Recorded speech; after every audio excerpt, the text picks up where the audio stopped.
Hello everyone, welcome back to my channel. आज मैं आपके लिए फिर से एक ऐसा स्ट्रक्चर लाई हूँ जो हम अपनी डेली लाइफ के कन्वर्सेशन में अक्सर का यूज़ करते हैं। तो चलिए बिना देरी के वीडियो शुरू करते हैं और पढ़ते हैं अपने सेंटेंस। जैसे मैं तुम्हें बताना ज़रूरी नहीं समझता, या फिर मैं तुमसे मिलना ज़रूरी नहीं समझता, वह तुम्हें बुलाना जरूरी नहीं समझता, या क्या तुमने मुझे कॉल करना जरूरी नहीं समझा, मैं तुमसे पूछना जरूरी नहीं समझता, मैं उस विषय में बात करना जरूरी नहीं समझता। इस टाइप के सेंटेंस आज मैं आप लोगों को इसी टाइप के सेंटेंस बनाना इस वीडियो में बताऊंगी। अगर आप अच्छे से स्ट्रक्चर ये सीखना चाहते हैं तो वीडियो को कंप्लीट वॉच करिएगा ताकि आपको ये स्ट्रक्चर अच्छे से समझ आए। आप देख सकते हैं कि यहाँ पर एक चीज़ कॉमन है, देखिए ज़रूरी नहीं समझता। इस टाइप से आपको देखिए सब में मिलेगा, ये इन सेंटेंस में कॉमन है। तो सबसे पहले मैं आपको बताऊंगी कि इसके लिए हम क्या यूज़ करते हैं, फिर उसके बाद में मैं आपको इस टाइप के सेंटेंस को बनाने का स्ट्रक्चर सिखाऊंगी ताकि आप लोगों को सेंटेंस बनाना बिल्कुल अच्छे से आ जाए। तो चलिए सबसे पहले हम देख लेते हैं कि ज़रूरी नहीं समझता के लिए हम क्या यूज़ करते हैं। ज़रूरी समझना किसके लिए होता है? Consider it necessary, consider it necessary. Okay guys, ज़रूरी समझने को हम क्या कहते हैं आपको पता चल गया होगा। तो चलिए अब इसका स्ट्रक्चर मैं आपको दिखा दूं ताकि आपको बिल्कुल अच्छे से समझ में आ जाए। चलिए देख लेते हैं स्ट्रक्चर। ये है इसका स्ट्रक्चर। जब हम इस टाइप के सेंटेंस को बनाएंगे तो सबसे पहले अपने सब्जेक्ट को लिखेंगे। सब्जेक्ट के बाद में डू डस या डिड का यूज़। सबसे पहले हम जान लेते हैं कि कहाँ पे डू डस का यूज़ करना है और कहाँ पे डिड।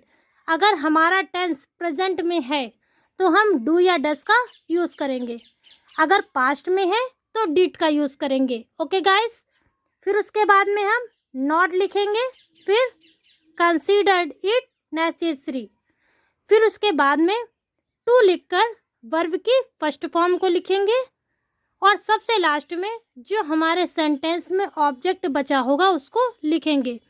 इसी स्ट्रक्चर से हमारा सेंटेंस बनाया जाएगा। यहाँ तक आप लोगों ने अच्छे से समझ लिया है। तो चलिए अब मैं आप लोगों को ये एग्जाम्पल बना के बता दूँ ताकि आपको बिल्कुल अच्छे से समझ में आ जाए। चलिए शुरू करते हैं सेंटेंस को बनाना। मैं तुम्हें बताना ज़रूरी नहीं समझता। तो सबसे पहले मैं क्या लिखना है? अपने सब्जेक्ट को। सब्जेक्ट हमारा है मैं, यानी आई। अब हम आई के साथ में डू का यूज़ करेंगे।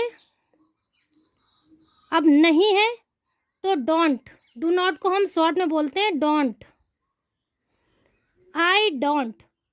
फिर उसके बाद में हम क्या यूज़ करेंगे? Consider it necessary. चलिए लिखते हैं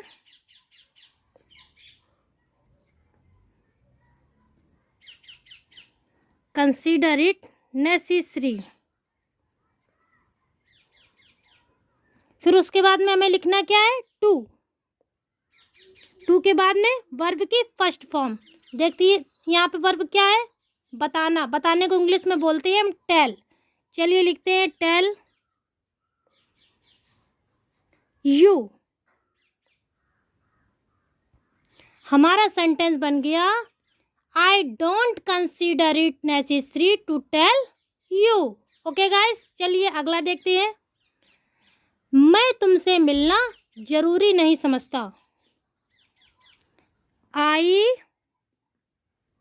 डोंट कंसीडर इट नेसेसरी। फिर लिखना है टू। टू के बाद में क्या करना जरूरी नहीं समझता? तुमसे मिलना, तो मीट यू।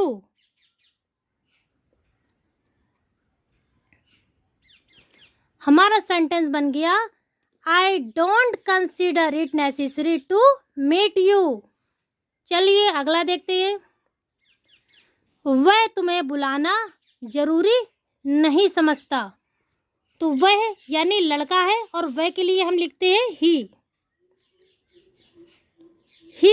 अब यहाँ पे ही है तो ही के साथ में आपको पता होगा डस का यूज करते हैं। तो ही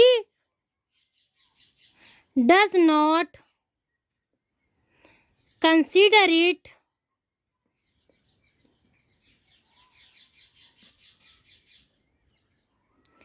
नेसेसरी। अब क्या करना जरूरी नहीं समझता, तुम्हें बुलाना, तो टू लिखकर हम लिख देंगे कॉल यू। हमारा सेंटेंस बन गया he does not consider it necessary to call you. या आप डज नॉट को शॉर्ट में डजंट भी लिख सकते हैं। क्या तुमने मुझे कॉल करना जरूरी नहीं समझा।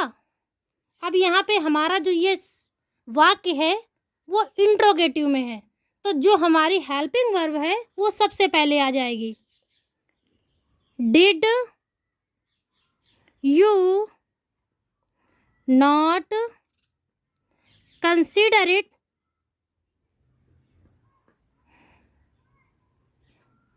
नेसेसरी टू, क्या करना जरूरी नहीं समझा, मुझे कॉल करना, टू कॉल मी। हमारा सेंटेंस बन गया did you not consider it necessary to call me. मैं तुमसे पूछना जरूरी नहीं समझता। I don't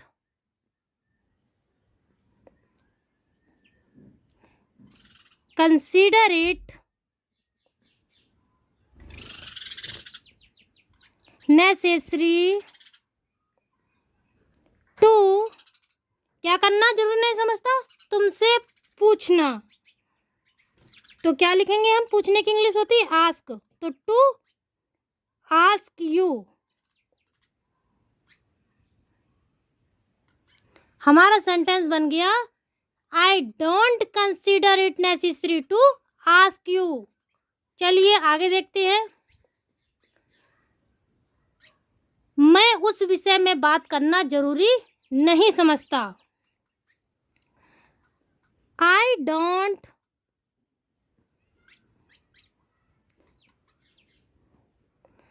consider it